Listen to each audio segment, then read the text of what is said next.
అసలు చేతబడి అనేది ఉంటుందా? ఒకవేళ ఉంటే దాన్ని ఒక మనిషి మీద పరీక్షిస్తే, ఆ మనిషి ఎలా కోలుకోగలడు? ఆ మనిషికుండే లక్షణాలేంటి? దానివల్ల జరిగిన నష్టాలేంటి? అండ్ దానికి చేయాల్సిన పరిష్కారాలేంటి? సమాజంలో ఎన్నో రకాలైన మూఢాచారాలు రాజ్యమేలుతూ ఉన్నాయి.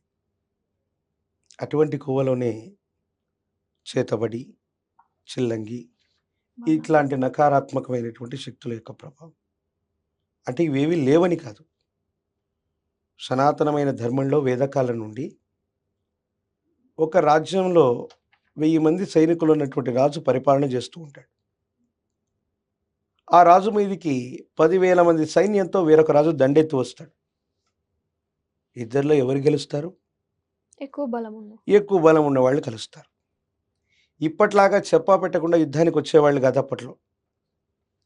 ఒక నిర్దిష్టమైనటువంటి దూరంలో 1, 2 రోజులు వేచి ఉండి, ఆ రాజుకు వర్తమానం పంపించేవాళ్ళు. 10,000 మంది సైన్యంతో మేము వేచి ఉన్నాం. మీ సైన్యం 1000 మంది మాత్రమే ఉన్నారు. ఒక్క రోజులో మిమ్మల్ని తుదముట్టిస్తాం. కాబట్టి మాతో సంధి చేసుకోండి. హ్మ్.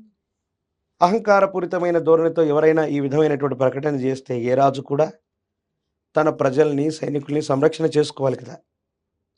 అప్పుడు తాంత్రిక విధానాలను అనుసరించి మోహన తంత్రం, ఉచ్చాటన తంత్రం, మారక తంత్రం, వశీకరణ తంత్రం ఇట్లా తాంత్రిక విధానంలో కొన్ని రకాలైనటువంటి ప్రయోగాలను చేసి ఎక్కడైతే యుద్ధం చేస్తారో అక్కడ కొన్ని యంత్రాల్ని, రాగిరేకుల్ని ముందుగానే పాతిపెట్టించేవాళ్ళు.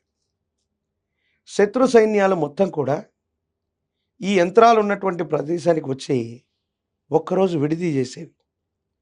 ఆ విడిది చేసినటువంటి వాళ్ళకి మన మహర్షులు, పూర్వీకులు, తాంత్రికులు చాలా శక్తి సంపన్నులు కాబట్టి వాళ్ళ యొక్క తపోశక్తి మొత్తాన్ని కూడా ధారపోయటం వల్ల వాళ్ళకక్కడ తట్టు, మసూచి, కలర లేదా విచిత్రవంతమైన విషజ్వరం ఇవన్నీ వచ్చేవి.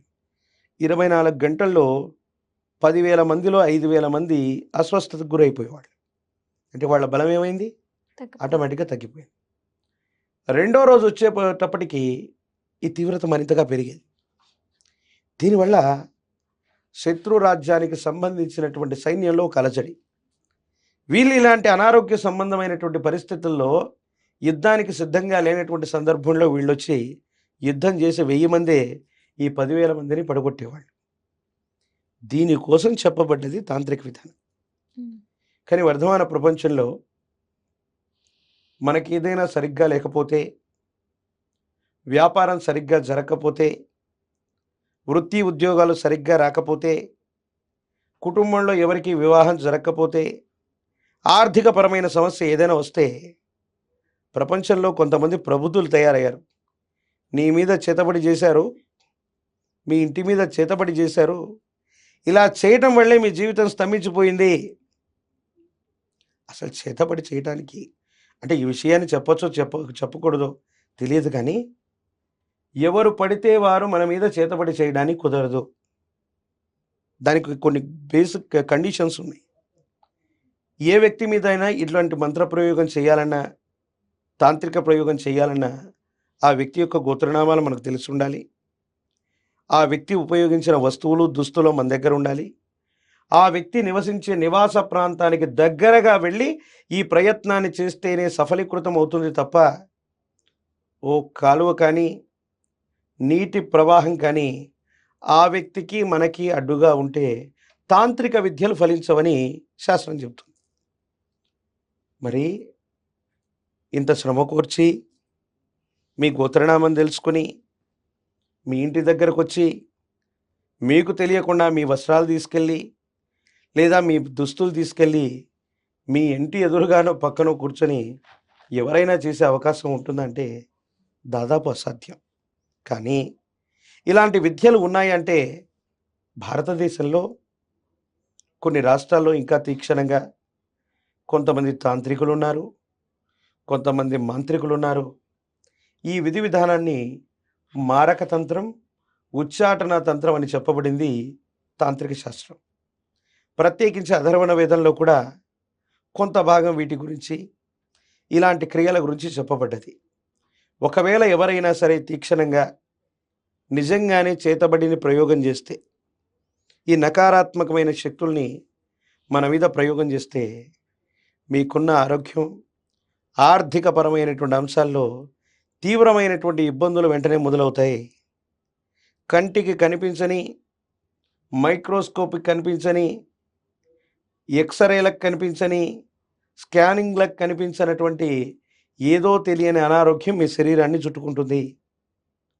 కొన్ని రోజుల్లోనే శరీరం మొత్తం కూడా స్తంభించిపోవటం, పడిపోవటం, మీ ముఖంలో వృద్ధాప్య ఛాయలు రావటం, 24 గంటల్లో కనీసం 24 నిమిషాలైనా నిద్ర లేయాలంటే మీ కాళ్ళు, చేతులు, శరీరం బాగున్నప్పటికీ కూడా వికలాంగులైనటువంటి వ్యక్తులు ఎట్లా ప్రవర్ధన చేస్తారో అట్లా ప్రవర్ధన చేయటం, మీరే పని చేసినా విజయవంతం కాకపోవటం, మీ చుట్టూ ఉన్నటువంటి వ్యక్తులు భార్య, భర్త, కుటుంబం, జీవితం, బంధుమిత్రులు మీ నుంచి కలహించి దూరంగా వెళ్ళిపోవటం, ప్రతి ఒక్క వ్యక్తితో సహాయ నిరాకరణ జరగటం, విచిత్రవంతమైనటువంటి శరీరంలోని బాధలు, విపరీతమైనటువంటి పుండ్లు, విపరీతమైనటువంటి చీము, దుర్వాసన పూరితమైనటువంటి అనారోగ్యం, ఇవన్నీ ఏకకాలంలో వచ్చి ఇబ్బంది కలుగుతూ ఉన్నట్టయితే మాత్రం ఇవి ఈ నకారాత్మకమైనటువంటి శక్తుల యొక్క ప్రభావంగా మనం చెప్పచ్చు. అటువంటి సంఘటనలు అరుదుగా జరుగుతాయి. మీకొచ్చే ప్రతి కష్టానికి ఎవడో వచ్చి మీ మీద ఇటువంటి తాంత్రిక ప్రక్రియలు చేయరు. ఇలా తాంత్రిక ప్రక్రియలు చేయడానికి నిష్ణాతుడైనటువంటి మాంత్రికుడో, తాంత్రికుడో కావాలి. వాడెక్కడో ఉంటాడు, అంత సులభంగా చేయడు.